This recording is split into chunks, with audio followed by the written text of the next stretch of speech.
Buying a house is a huge decision, but getting on the property ladder certainly comes with its perks, and it's something most people want to do sooner or later. And you know who else wants you to get onto the property ladder? Realtors. After all, it's how they make their moolah. And let me tell you, they have a lot of secrets when it comes to luring you into a sale. From psychological manipulation to straight up deception, they'll try their darndest to get you to sign the dotted line. So if you don't want to fall for their tricks, then stay tuned as I reveal things real estate agents don't want you to know.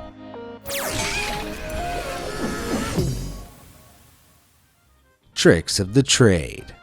Before realtors can sell or help someone to buy a house, they first need to round up some properties to manage the sale of. And sure enough, once they've got a house, apartment, or other type of home under their control, they have some pretty nifty tricks up their sleeves to generate interest in these properties that I'm sure they'd rather you didn't know.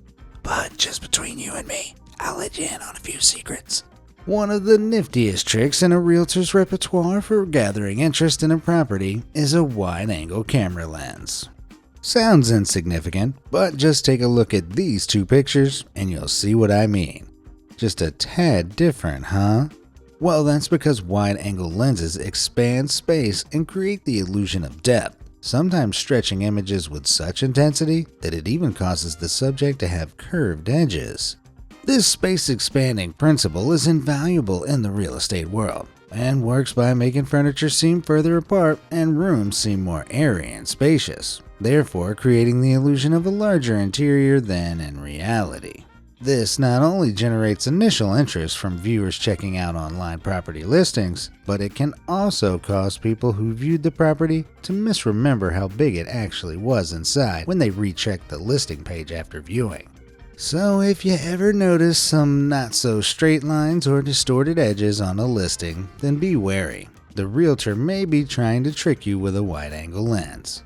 Now, you could argue that realtors are simply just showing as much of the house as possible, but it seems a little deceptive if you ask me. And with ultra-wide angle available on most smartphones, it's never been easier to make things look bigger than they truly are. If only it worked for muscles and selfies. Speaking of which, we all know how camera angles and filters can make or break a picture, and real estate is no exception. Similar to how a high angle might hide your double chin, this one listing in Australia managed to hide the huge water tank behind the property, thanks to the low angle composition. If you're not fully convinced such an extreme hiding trick is possible, it's also true that there could be something else at play. Turns out the real estate industry is actually rife with Photoshop, so it's not unreasonable to suggest that it may have been used here. And with sites such as PhotosWorld.com offering dedicated services for removing eyesores like this, it's not exactly hard to achieve. What's more, websites like that can change furniture color and quite literally make the grass greener, among many other things. Besides using their, artistic license to enhance pictures, some shadier realtors also straight up lie in their listings with something called virtual staging. BoxBrownie.com is another site specializing in real estate photo editing and can digitally furnish an empty room. But why? Well, how a home is presented is crucial, which is why realtors have always staged homes, even before the time of online listings. Staging involves adding or removing items such as your big mouth Billy Bass to make the house appeal to all prospective buyers. In fact, 82% of realtors claim staging makes it easier for viewers to visualize the property as a potential home as it demonstrates proper use of the space. However, moving all this furniture IRL takes time and effort, which can easily be averted with just a simple wave of the fairy god Photoshopper's wand. Not just that, but BoxBrownie.com also claims virtually staged properties have increased interest, sell faster, and apparently for a higher price. With these credentials, it's no wonder realtors use a bit of photo editing magic to their advantage. So look out for details such as missing furniture reflections and windows if you want to catch them in the act. Moving on now, we find ourselves freely exploring a for sale property in what's known as an open house viewing. It may come as a surprise, but open houses may actually benefit the realtor more than they do the seller.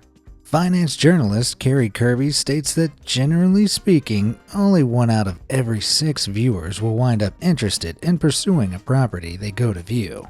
As for the other 5, well, an open house is the time for the realtor to give them the old razzle-dazzle and get them interested in other houses they're trying to sell, essentially making open houses a networking opportunity for realtors. But once they've lured you into their open house trap, there are a range of things they might do to keep you keen, starting with smell. Research actually shows that carefully chosen scents can affect consumer behavior, triggering strong associations with memories. According to multiple sources, heating vanilla extract in the oven is a classic way realtors imitate a fresh-baked cookie smell, just like Grandma used to make. Which is exactly what the realtor wants you to think about. They want to evoke childhood memories and associations that might subconsciously compel you to be interested in the property and view it as your own potential home. However, another thing to be aware of is that artificial scent may also be covering up other odors, such as sewage, smoke, pests, and mold, to name a few. Even more deceptively, if you're selling your house, industry veteran Adam Day warns that realtors may employ fake viewers. Yep, reportedly some sneaky agents around the world bring in fake house viewers who will show immediate initial interest in the client's property and then make a U-turn. Why? Well, it gives the seller instant gratification, making them believe the realtor is doing a great job at selling their house and compels them to continue business. While this is far from an industry-wide standard, if you do experience similar initial interest rapid drop-off antics when selling your house, then this might just be the case. The average house in the US costs around $345,000, which is about the same just across the pond in the UK. Yet it seems those Brits and, well, the rest of Europe are getting more bang for their buck than Americans. How? Well, consider this. Typically made from sturdy bricks, it's estimated the average European home can survive upwards of 400 years. Stateside, meanwhile, 90% of the houses built in 2019 were wood-framed, which ultimately means that most won't last 30 years without extensive repairs. America's love for wooden houses comes from a mixture of style choices, tradition, and the fact that, with an abundance of forests, trees are readily available and quicker than using bricks. However, if you are an American, there are plenty of cons that may make you want to consider seeking a brick house over this wood-loving tradition. Firstly, wooden homes are extremely vulnerable to certain pests such as termites. These little suckers burrow in wood for both food and a place to live, and can gnaw through vital structural beams, which in extreme cases can lead to complete devastation. While an honest realtor would warn you of infestations, not all realtors are as honest as we'd like. So when looking to buy, a few signs to look out for are small pinpoint holes in walls, peeling paint, excessively squeaky floorboards, or most obviously, crumbling wood. Another pest to look out for is carpenter bees. These busy bees burrow themselves into wood, which, if left, can also compromise the structural integrity of a house. Keep an eye out for tiny holes like these, as they may signal the presence of these pests. If you don't check thoroughly and are unlucky enough to have a dishonest or just incompetent realtor, then you could be buying an infested house that could collapse at any moment. Because of risks like this, coupled with their increased flammability versus concrete or brick structures, wooden homes are also seen as more of an insurance risk, meaning insurance is generally more expensive. All certainly worth some consideration when your realtor is pushing you for that pretty wooden home in an area known for its wildfires and carpenter bees. That said, brick houses aren't exactly perfect either. Over time, something called subsidence can occur, which essentially happens when groundwater withdraws from the ground below a house. As the water withdraws, cavities are left and the ground can gradually collapse in on itself. Now, it doesn't take a geologist to figure out that this is bad news if it happens under a house, with extreme cases leading to entire structures collapsing. Fortunately, you can avoid buying a sinking house from an incompetent or immoral realtor by looking out for cracks in the brickwork when viewing properties. While small cracks can be a normal result of thermal and moisture changes in the house, subsidence cracks are usually wider at the top, jagged and typically at a 45-degree angle, indicating the structure is being pulled downwards. And just as we've already learned, realtors aren't afraid to use Photoshop, so even if you can't see any signs of subsidence on the online listing, the reality might be a lot more frightening. So make sure to go full Sherlock Holmes at your next viewing. Unfortunately, it's not just speculation to suggest your realtor might turn a blind eye to all of this. Sounds far-fetched, but journalist Barry Stone claims some agents have been found to not only ignore problems, but encourage building inspectors to do the same, all to secure the sale. According to Barry, one homeowner's realtor insisted the homeowner didn't need to attend the inspection, and sure enough, glaring issues were overlooked. So it's wisest to get a structural building survey carried out by a trustworthy professional, as they will not only spot serious red flag issues, but also less serious ones that may help you renegotiate the price for a better deal. Sadly, these structural issues are becoming more common nowadays, with the sheer pace of construction seeing companies building as many houses in the shortest amount of time as possible. This quantity over quality ethos can result in issues ranging from poor brickwork and wonky carpentry to staircases that aren't even secured properly, leaving many new homeowners less than impressed. So if you're looking to buy a new house, it's more important than ever to keep an eye on these small details your realtor may not want you to spot, as they develop into bigger problems later down the line. It can be tough to know whether your realtor is going to swindle you out of money or not, but thankfully there are a few precautions you can take.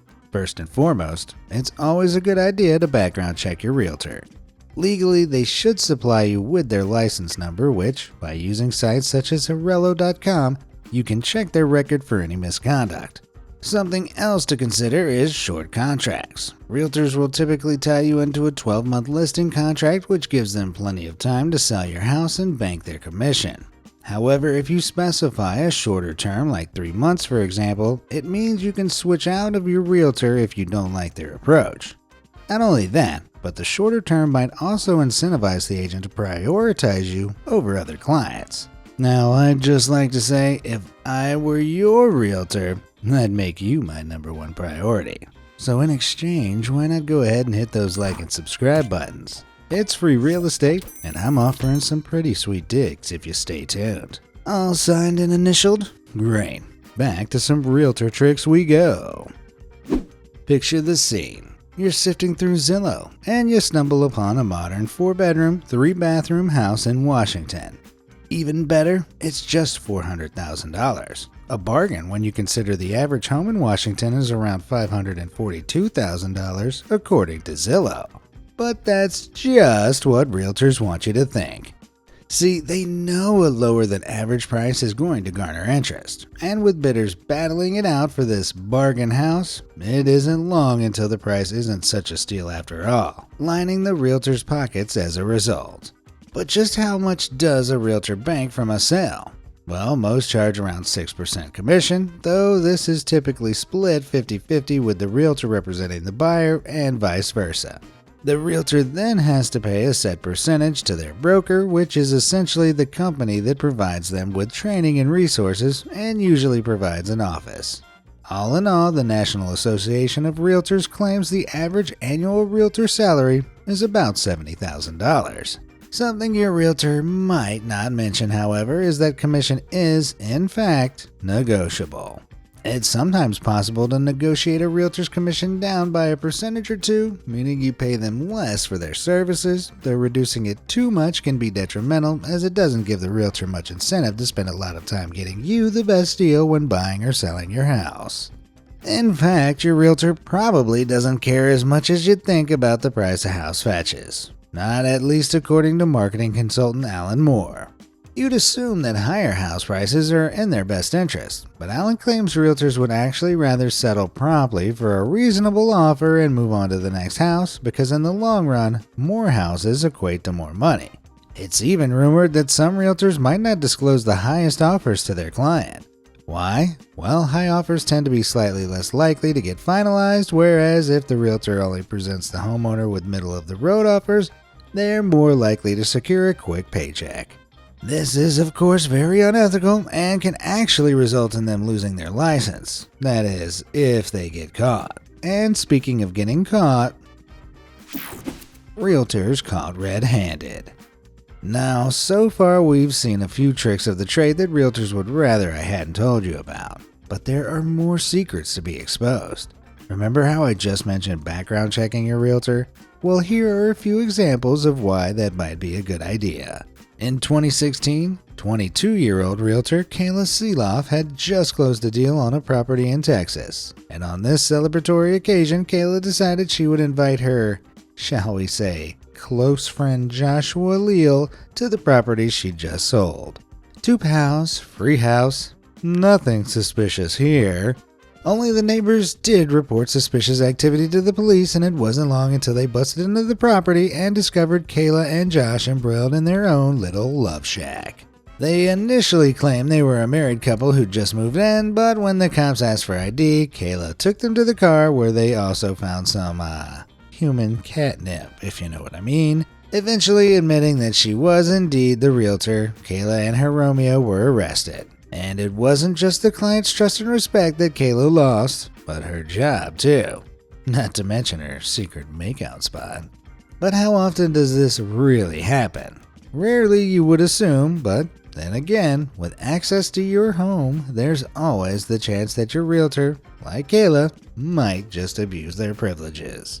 Indeed, Kayla isn't the only R-rated realtor. In 2019, realtor Miguel Calvo was posting an online listing for a Nashville home. Everything was pretty standard, pictures of the kitchen, dining room, living room, and yet somehow a very, very personal picture of his had made it onto the listing. A picture that seemed to show Miguel and his little Miguel enjoying the company of a woman, if you get what I mean. Now, there is a pixelated version of the image online, but Be Amazed is a family-friendly establishment, so there'll be none of that today, I'm afraid.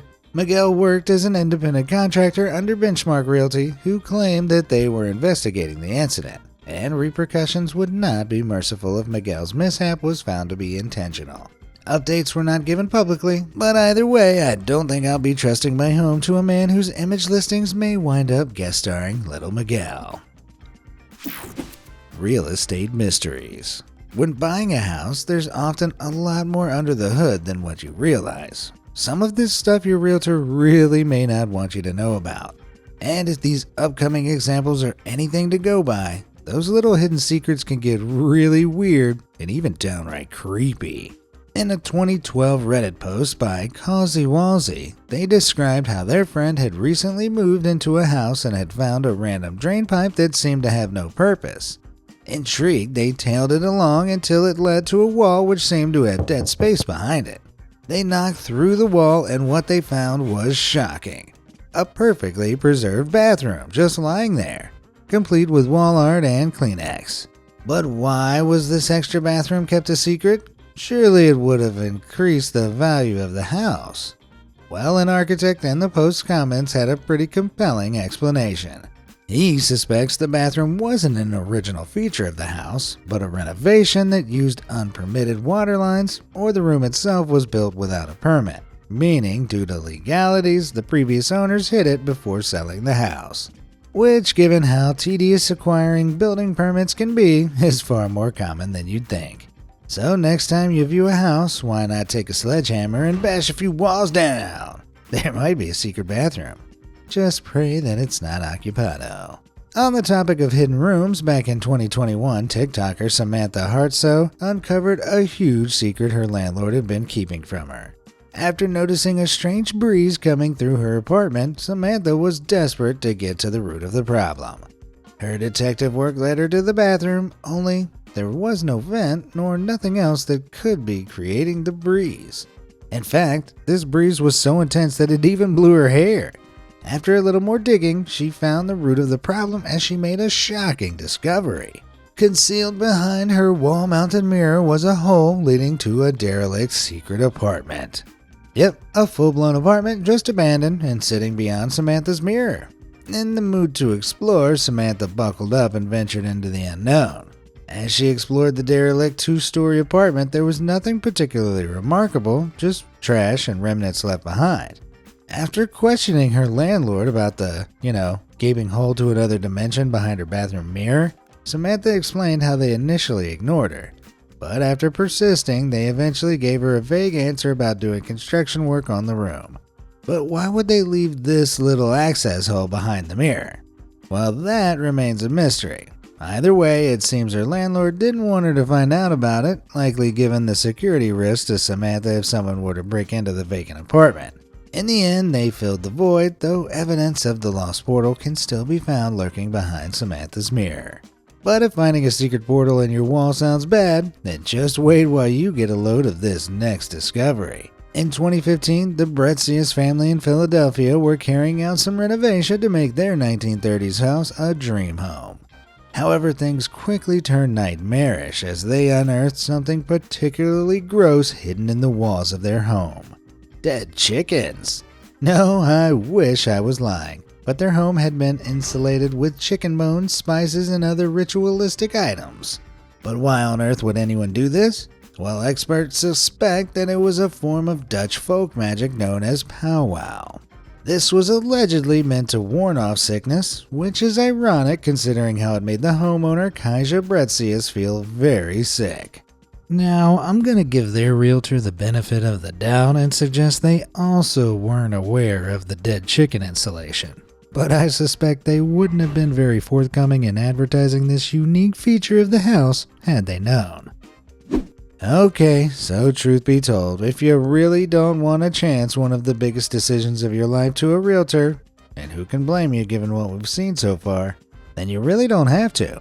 You can always just buy or sell a house by yourself. And a newly emerging trend of websites like the UK's OpenRent can help you do so without a realtor. In fact, a 2007 study in Wisconsin showed that sellers who sold their properties independently actually got more for their homes. And not because they sold for more, but because that 6% of realtor fees can really add up in the long run. That said, houses might take much longer to sell without the magic touch and know-how of a realtor. And when it comes to buying, you could end up overpaying for a house without a realtor and their expertise representing you. 9 times out of 10, realtors are genuine, well-trained professionals. Not you, Kayla. So while it's true that they have their secret tricks, for the most part, they're certainly not monsters. It just pays to bear in mind everything you've heard today. It could save you a pretty penny. And maybe even your life, depending on the termite damage. Now go, run, be free, and buy houses knowing all I've taught you. And as always, big thanks for watching. Make sure you like and subscribe, and I'll see you in the next one.